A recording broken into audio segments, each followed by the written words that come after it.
I have been a truck driver for almost 10 years. This happened to me in 2020. I was hauling a load across a mountain road in northern Washington state, heading to a small town near the Canadian border. It was late winter and the snow was falling thickly, covering the road with a thick, treacherous blanket. Despite the snow tires and chains, visibility was minimal and the silence of the night was broken only by the sound of my truck's engine and the wind howling through the trees.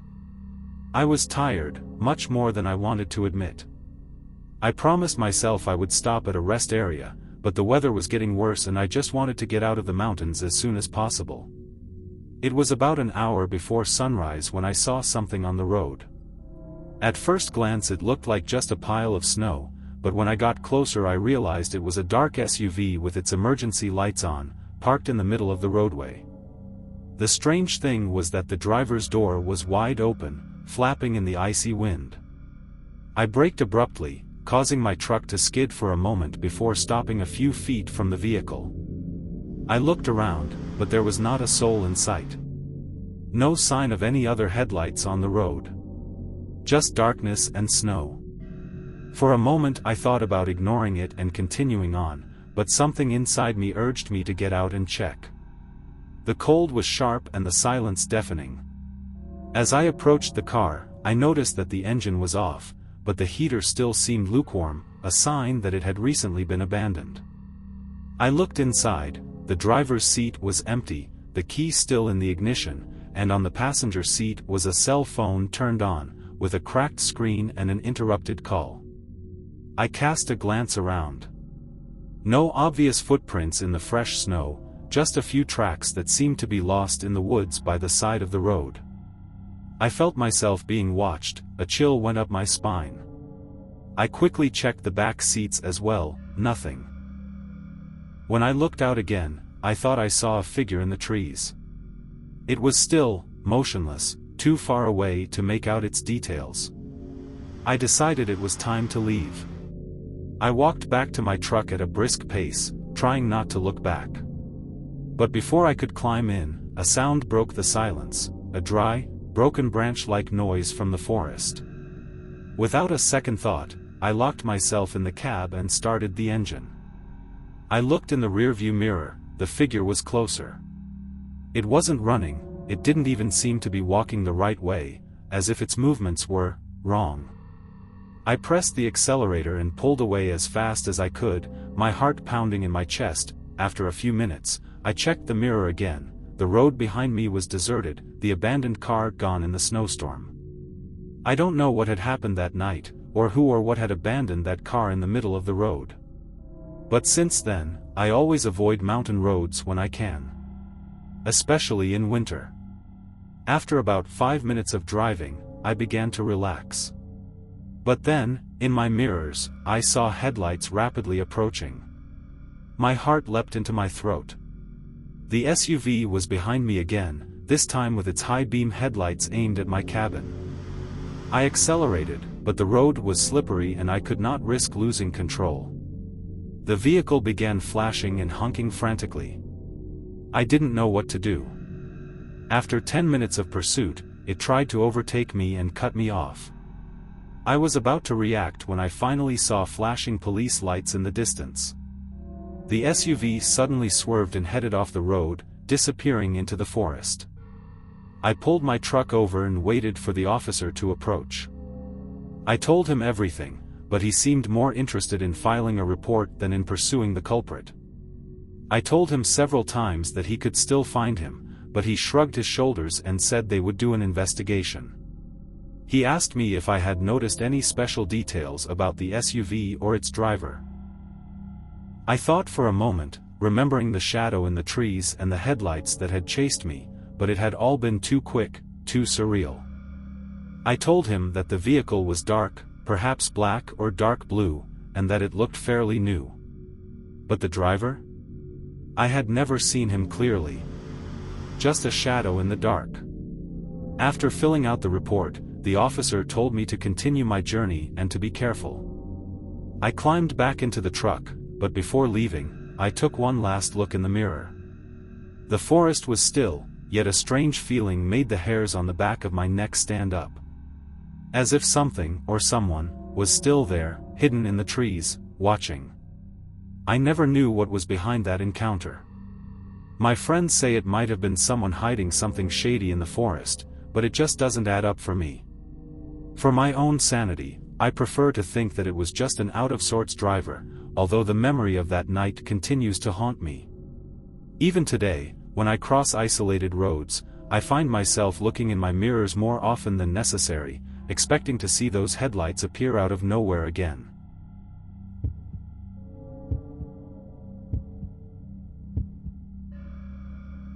I don't know if you've ever seen those trucker videos on YouTube or TikTok. The ones where they talk about the struggles of the road, how they handle long journeys, how they stay organized, or what life on wheels really feels like. You probably have. I bet you've come across them too. Personally, I can't help but scroll through my feed whenever I have a free moment, and almost every time, I end up stumbling upon those videos. In a way, it's strange how they've gained so much traction. People seem to have this almost unhealthy curiosity about a life that, to many, might seem boring or even exhausting. But as the old saying goes, every job has its own charm, and if there's one thing the road has taught me, it's that the work you do is all about how you choose to experience it. But maybe you don't understand that. Maybe you've never been alone on an empty road, surrounded by nothing, with only the sound of the engine to keep you company. I'm still young in this industry, and every time I pick up my phone, I get flooded with stories, advice, and videos from other truckers sharing their experiences and the struggles they face every day. I listen to them because, even though I don't have their experience, there's always something to learn. The truth is, I haven't had an easy life. I had to drop out of college, a decision that still weighs on me sometimes. People keep telling me I could have done something better, that I could have built a career, that I could have become someone. But out here, on these roads, with the wind hitting my face and the sky changing color by the minute, I realize I don't really care. The life I chose has given me a kind of freedom I wouldn't have found anywhere else. Driving a truck isn't the luxurious life some might imagine, but it has a certain allure. It's not for everyone, of course, but for those who understand it, this job leaves a mark on you. It's not easy. Not at all. But every job, if done with passion, has its ups and downs. I've been hauling freight for over 2 years now. The hardest part? Not the cargo, not the road, but the loneliness. You might think you're prepared, but until you spend entire nights alone on deserted highways, you'll never truly understand how silence can creep inside you. My advice? You have to be at peace with yourself. If there's something haunting you, it will catch up to you eventually. I was in Africa, hauling a load across the Sahara Desert. My route was from Tunisia to Mali, passing through Algeria and Niger. A long, scorching journey, deadly for anyone stranded without supplies. But my truck was equipped, and I knew how to handle myself. After hours and hours of driving under the scorching sun, the landscape turned into an endless sea of sand and rock. I hadn't seen a single soul for at least 2 hours, and night was beginning to fall. That was the worst part. During the day, the heat was unbearable, but at night, the temperature dropped to freezing levels.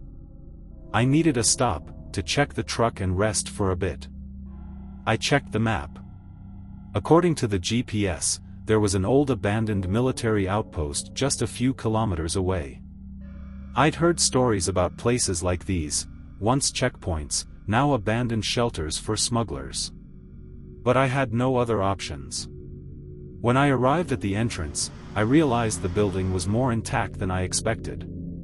It almost looked lived in. Faint lights filtered through some of the boarded-up windows, and in the absolute silence of the desert, I thought I heard a distant hum, like a generator running. I left the engine on, ready to leave if needed, and stepped out of the truck.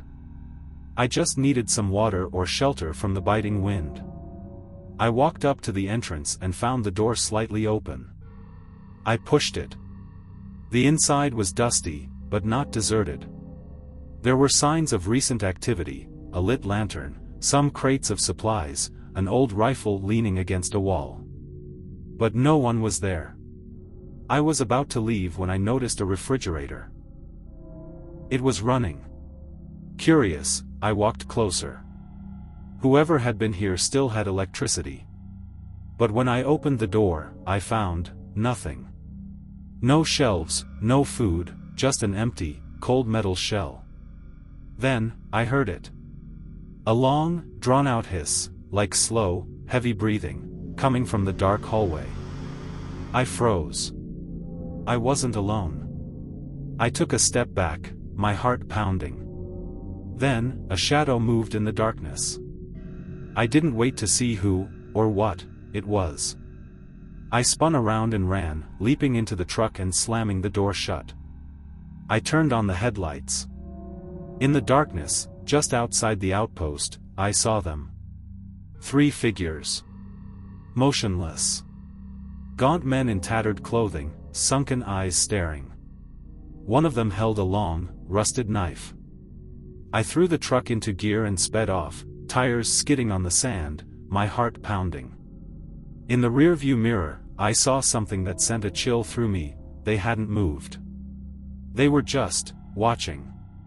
An hour of reckless driving later, I reached a small caravan camp and stopped. I didn't tell anyone what had happened, but I stayed awake all night, locked in my truck with the engine running. But something didn't feel right. I never truly felt alone. Every time I glanced in the mirror, I thought I saw a figure, a shape appearing and disappearing too quickly to be real. The radio, which I had turned off before leaving, suddenly crackled back to life, playing distorted music, like a signal from another world. I tried to stay calm, but the volume wouldn't go down. And then, I was back at that outpost. The déjà vu hit me like a punch. The landscape, the dunes, the shape of the rocks, everything was the same. I spun around, desperately searching for an explanation, but nothing felt real. The road never ended.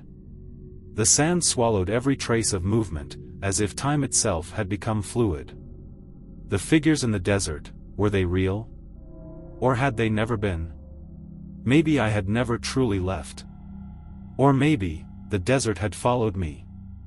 And then, I saw him. The headlights illuminated a figure. A man in rags, hollow eyes, a pale face, standing in the middle of the road. The same man from the outpost. My heart jumped into my throat.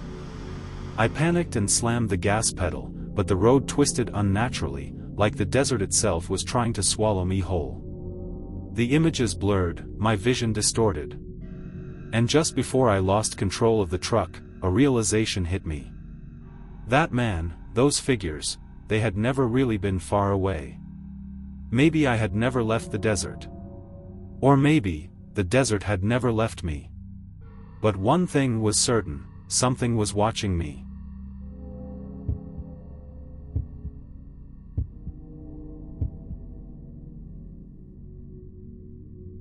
My name is Liam. I've been a trucker for 20 years. I've seen the most desolate highways, driven through landscapes that looked like something out of a post-apocalyptic movie, and slept at the most remote and forgotten truck stops. Solitude has become my travel companion, and routine my sense of security. But sometimes, in the dead of night, something reminds you that there are still things you can't explain, things that challenge everything you think you know. That night, I was headed toward a small town in Nevada. The route was long, and the conditions were perfect for pushing through without stopping. The radio had turned to static hours ago, and the silence of the desert made me feel even more disconnected from the world. The road was as familiar as ever, just asphalt, sand, and emptiness. No signs of life, no distant lights on the horizon. My fuel was running low, but I knew there was a gas station ahead before it became a real problem.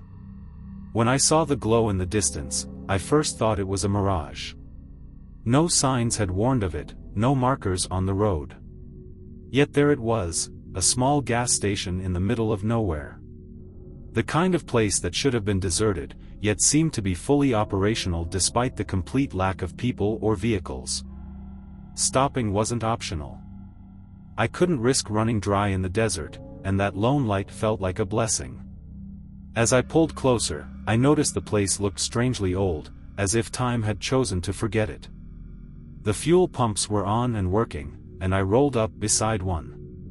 Stepping out of the truck, I was met with the kind of cold that cut straight to the bone. The desert wind howled around me, carrying an eerie silence with it.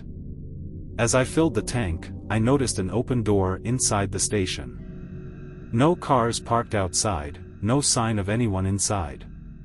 The lights flickered weakly, and an unsettling stillness settled over the place. The gas was flowing slowly, and I kept my eyes on the station. It looked almost frozen in time. A feeling crept over me, the distinct sensation of being watched. I hesitated, but eventually, I decided to go inside and pay, even though every instinct told me to just leave. The door creaked as I pushed it open. Inside, the light flickered, and the air felt thick, heavy with a silence that made my skin crawl. At the counter sat an old cash register, untouched, its buttons covered in dust. There was no clerk. No movement. Just a man sitting in the corner behind the counter, his head low, hunched over as if he had fallen asleep.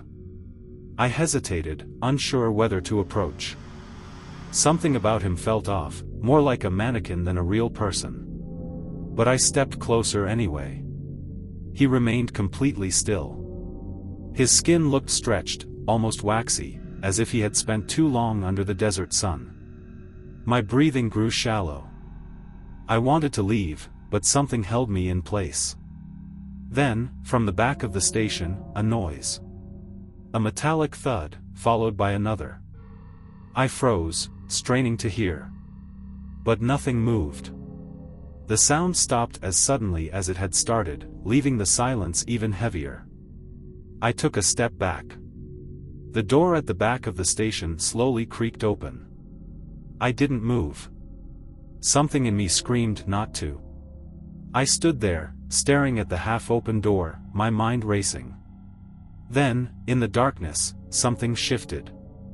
I couldn't make out what it was, but the movement, so subtle, so deliberate, sent a wave of cold through me. The room felt like it was growing, stretching, as if the space itself was trying to swallow me whole. My heart pounded in my chest. I needed to run, but my body wouldn't move. The feeling of being trapped was overwhelming. I turned toward the exit, but the door was closed.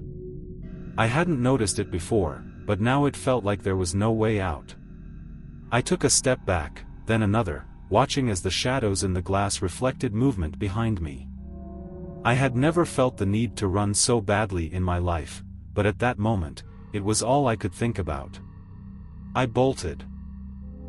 Shoved the door open and ran straight for my truck. I jumped into the cab, slammed the door shut, and started the engine. My breathing was ragged, but I didn't stop. I pressed the gas, desperate to get away from that place. I knew I shouldn't have stopped there. Yet as I sped away, something caught my attention. In the rearview mirror, I saw the gas station. But it wasn't the same anymore. The lights flickered strangely, as if they were fading. And in that moment, I realized something. There was no rational explanation for what I had just experienced. Miles ahead, the desert stretched endlessly, just as it always had. But that station, it was gone. There were no signs of life, not even in the silence of the night. It was as if it had been swallowed by the darkness, as if it had never been there at all. I barely made it to my destination, my heart still hammering, unable to process what had happened. I told no one. I didn't want to put it into words. I didn't want to acknowledge it. Some things, I realized, are better left buried in the desert. I never tried to find that station again. And yet, sometimes, when I'm driving alone, I wonder if that distant glow has returned, or if I had imagined it all along.